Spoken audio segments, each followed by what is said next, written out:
मूर्तिजापूर शहर पोलीस स्टेशनच्या अगदी हाकेच्या अंतरावर असलेले दुकानच चोरट्यांनी फोडले आहे। न्यायालय, उपविभागीय अधिकारी कार्यालयासह तहसील व पंचायत समिती कार्यालय असलेल्या मुख्य रस्त्यावर शहर पोलीस स्टेशनच्या समोरासमोर असलेल्या ठाकूर बोरवेल्स अँड हार्डवेअरच्या दुकान मालक उदयसिंह पोहर सिंह राजपूत हे 13 मेच्या रात्री 9:30 वाजता आपले काम आटोपून दुकान बंद करून घरी निघून गेले। रात्रीची संधी साधत अज्ञात चोरट्याने दुकानाचे कुलूप तोडून शटर उघडून व्यवसायातून आलेले सुमारे 3,83,000 रोख स्वरूपातील नगदी चोरून नेल्याची घटना मंगळवारी पहाटे उघडकीस आली। शहर पोलिसांकडून रात्रीची गस्त वाढवण्यात आली आहे। असे असतानाही चोरट्यांनी पोलिसांच्या नाकावर टिचून पोलीस ठाण्याच्या काही अंतरावरील मुख्य मार्गावर असलेल्या ठाकूर बोरवेल्स हार्डवेअरच्या दुकानावर हात मारला। हा सर्व प्रकार सीसीटीव्ही कॅमेरामध्ये कैद झाला आहे।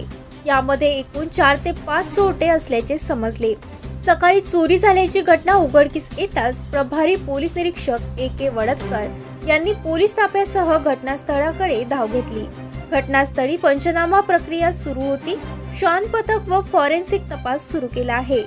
नुकतेच काही दिवस पूर्वी भर रस्त्यावर रात्री चोरट्यांनी व्यावसायिकाला 1.5 लाखाने लुटल्याची घटना ताजी असतानाच आज पुन्हा घडलेल्या या घटनेमुळे व्यापाऱ्यांमध्ये भीतीचे वातावरण आहे। या आधीच्या अनेक चोरीच्या घटनेमुळे मूर्तिजापूर त्रस्त आहेत। त्यातील एकाही प्रकरणाचा छडा पोलिसांना लावता आला नाही।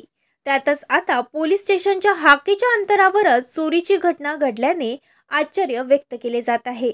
पोलीस प्रशासनाकडून तरी मूर्तिजापुरांना चोरट्यांपासून दिलासा मिळणार का, असा प्रश्न आता उपस्थित केला जात आहे। बजे के करीब में घटना हुई है। 3,83,000 रुपये गए और कल शाम में हम दुकान बंद करके 9 बजे के करीब गए थे और आज सुबह हमें दूसरे ने पता करके बोला, मतलब शटर खुला हुआ दिखा, तब हमें पता चला कि चोरी हुई करके दुकान। बाकी पुलिस वालों को पता है और सीसीटीवी कैमरे लगे हैं, पुलिस वालों ने वो चेक किए, अभी वो आगे कार्रवाई करेंगे। ताज्या बातम्या आणि घडामोडी बघण्यासाठी महाराष्ट्र मेल या चॅनलला लाईक आणि सबस्क्राईब नक्कीच करा।